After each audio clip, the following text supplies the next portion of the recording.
दर्शक बंधु धर्मज्ञान TV YouTube channel परिवार को आपण मान को स्वागत।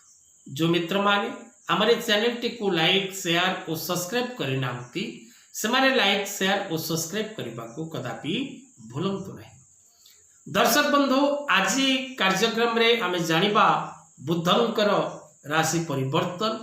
जून मासरे बुद्ध ग्रह करिवे निज गृह रे प्रवेश। मिथुन राशि रे बुद्धंकर गोचर। विशेषकरी आज आम आलोचना करबा जो राशि विषय रे से राशि मानक पाई सुवर्ण समय आरंभ। दर्शक बंधु बुद्ध ग्रह बुद्धि विवेक वाणी ज्ञान व्यापार लेखन प्रकाशन व्यवहार परामर्श चर्म अध्ययन और समस्त प्रकार प्रचारक क्षेत्र बा मीडिया सेक्टर रो कारक ग्रह अटंती। आपण बुद्धि द्वारा जेकोसी कार्य संपन्न करंती ताहा बुद्धंक कारकत्व मध्यरे आसी थाए। आपण लेखा लेखी करूचंती, आपण कोनोसी प्रकार टीचिंग शिक्षा दउचंती, आपण कोनोसी प्रकार रो परामर्श दउचंती ताहा आपणकर बुद्ध ग्रहंक बलवान उपरे निर्भर करे। आपणकर गारिमा आपण जहा सहित कथबार्ता होचंती मार्केटिंग सेक्टर रे थिबा प्रत्येक व्यक्ति विशेष मान को जन्म कुंडली रे बुद्ध पावरफुल रहिबा आवश्यक। जदि आपण को बाणी रे सामना वाला खुशी न हुई आनंद न हुई तेबे आपण को निजर मार्केटिंग सेक्टर रे पूर्ण सफलता प्राप्त ही पारि न थाए।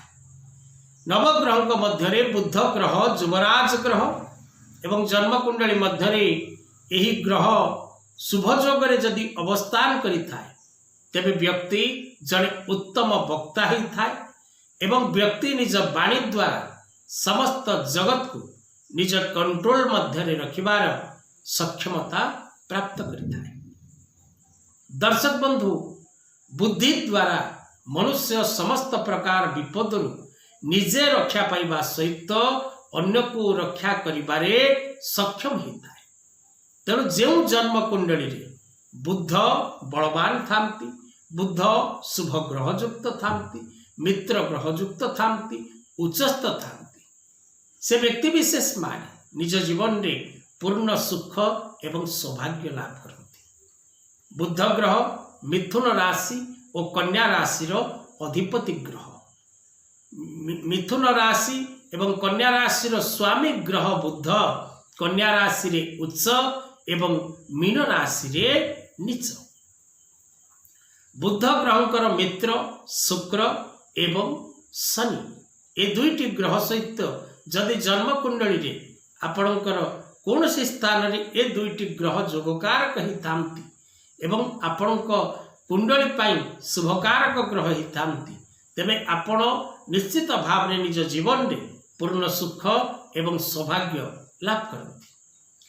तेणु आज कार्यक्रम रे आमे जानिबा जे विशेष करी बुद्ध ग्रहंकर चलन केबे होउसी एवं केउ केउ राशि पाई यहा पूर्ण शुभकारक फल प्रदान करिबारे सक्षम ही परुछि। 14 जून 2024 मसिया रात्र 11:45 समय रे बुद्ध मृगशिरा नक्षत्र मिथुन राशि रे प्रवेश करिवे। युवराज ग्रह बुद्ध निजस्व राशि मध्य को प्रवेश करबा द्वारा अनेक गुड़िए राशि पाई यह शुभ फलदायक निश्चित भाव रे फल प्रदान करिवो। तेणु ज्योतिष शास्त्र अनुसार गोचर मते बुद्ध द्वितीय षष्ठ अष्टम दशम एकादश और द्वादश भाव रे जो राशि रो गोचर करती से राशि रो व्यक्ति विशेष माने पूर्ण शुभ फल लाभ करिथांती। तेणु वृष राशि मकर राशि बिच्छा राशि कन्या राशि सिंह राशि और कर्कट राशि ए 6टी राशि रो व्यक्ति विशेष मान को जीवन रे नूतन शुभ समय उपस्थित हो।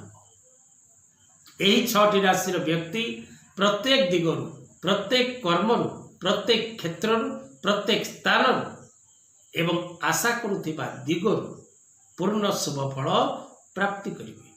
शिक्षा क्षेत्र हो, स्वास्थ्य क्षेत्र हो, व्यवसाय क्षेत्र हो, दूरयात्रा हो, कर्म प्राप्ति हो, जेकोसी काम आपण चाहूँच करने, भूमि भवन वाहन क्रय विक्रय हो, जहाँ भी आपण चाहूँच करने ताहा करने भाग्य आपण को पूर्ण रूपे साथ देव एवं प्रत्येक क्षेत्र में आपण निश्चित भाव विजय लाभ करेंगे।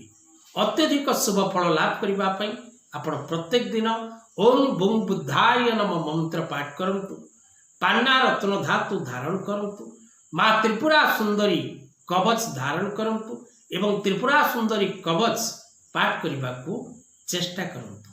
आज कथा वस्तु को एठी रखिबा।